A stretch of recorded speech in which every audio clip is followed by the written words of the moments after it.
Halo bro, solusi tanpa solusi. Selamat pagi, semangat pagi. Kemarin gue nonton film Fast Furious 10 ya. Dan dengan istri gue kemarin sangat-sangat keren lah. Gue bilang uh, secara adegannya, secara actionnya, secara ceritanya. Ya mungkin karena gue udah nonton dari awal ya, dari Fast Furious 1 sampai sekarang kayak gitu. Jadi gue paham gitu loh, film-filmnya gitu. Ini maksudnya kemana, ini maksudnya kemana. Dan salah satu lagi, kalau secara bisnis di entertain kayak gitu kan, untuk sebuah film, kayak contohnya kita ambil dari film yang Fast Furious. Mungkin kalau secara uh, ini sudah ada verifikasi gitu kan. Kalau contohnya kalau seandainya barang itu verifikasi produk. Kalau di sini verifikasi film.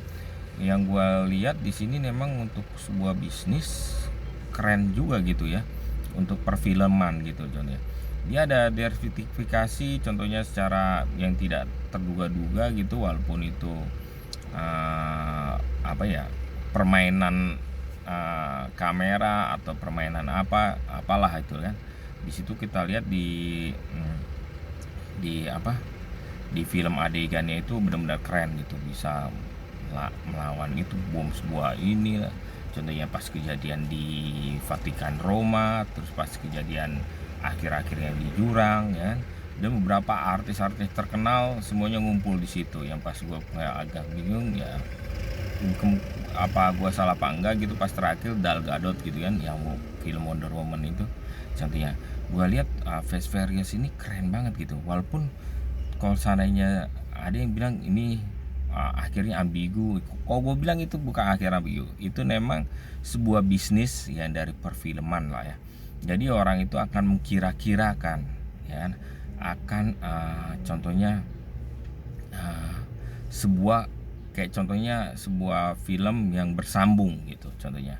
Tapi ini film yang contohnya kayak semacam Harry Potter lah, itu ada bersambungnya. Tapi kalau Harry Potter kan memang apa ya, dia udah filmnya ini selesai happy ending kayak contohnya. Kalau ini kan kita lihat Fast Furious tidak happy ending ya contohnya kan.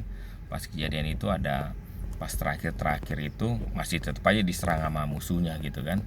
Ya salah satu musuhnya itu memang bintang film Aquaman ya. Gue bilang keren juga nih, gue bilang semuanya full artis-artis terkenal, semuanya kumpul semua ya.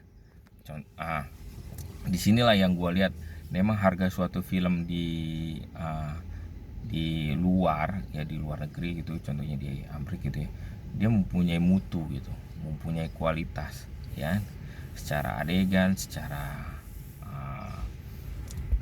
penyampaian pesan kesan kayak gitu lah. Kenapa bisa terjadi seperti ini, itu sih secara ini. Kembali lagi ke bisnis, dalam bisnis perfilman bagi gue di Indonesia pun sudah agak maju ya. Cuma ada beberapa yang kuasanya film action ya, memang agak sedikit berkurang dibandingkan film horor ya. Yang kalau gue memang pencipta film action, memang kuasanya di Indonesia ini memang agak kurang banyak peminatnya. Karena apa ya, mungkin secara kualitas apa secara karakter kali ya. Kalau gue bilang dari pemainnya memang harus lebih lagi gitu, walaupun itu sudah lebih, sudah maksimal. Yang kita harus mempelajari ya, dari film-film luar itu memang suatu mengeluarkan biaya ya, yang kalau dibilang udah gila lah kalau seandainya itu secara filmnya, dari kendaraannya ya, semuanya keluarkannya gila-gila semua. Terus dari efek-efeknya, dari kualitas gambarnya, dari secara membuat filmnya, kok gue lihat sih gila banget. Dan mungkin di Indonesia mungkin belum bisa sampai ke situ karena apa ya, harga nilai dari filmnya itu tidak apa sih, dibilang tidak seperti orang di luar gitu yang berani jor-joran nilai harganya gitu loh.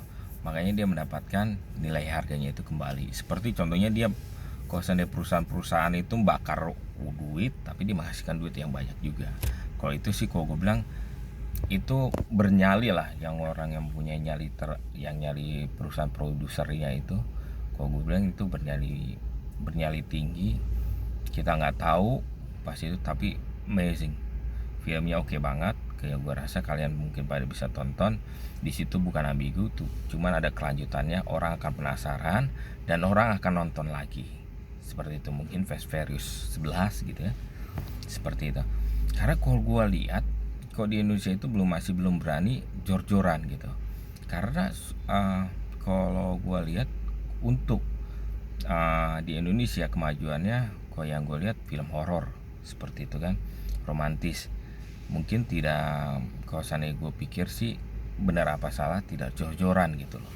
Karena kalau seandainya kalau film action kan memang ada adegan kayak mobil lah rusak lah, inilah kayak gitu kan. Kalau di film horor paling semacam propertinya, make upnya, seperti itu sih. Dan salah satu lagi, kok percintaan secara penyampaian, kalau seandainya ini memang biayanya nggak terlalu besar-besar banget. Jadi kenapa Indonesia kok secara action, kok menurut gue belum bisa sampai ke Hollywood, karena biayanya yang masih belum jor-joran. Tetapi kalau untuk film perfilman horor romantis, Indonesia memang sudah bisa sebanding dengan negara-negara, dengan film-film luar kayak gitulah yang gua rasa. Dan musik Indonesia pun sama juga seperti itu. Tapi dalam hal ini tetap untuk yang para aktor atau aktris yang ya menjadi yang di bidang perfilman, tetap semangat, karena semuanya ada satu jalan, solusi tanpa solusi. Salam.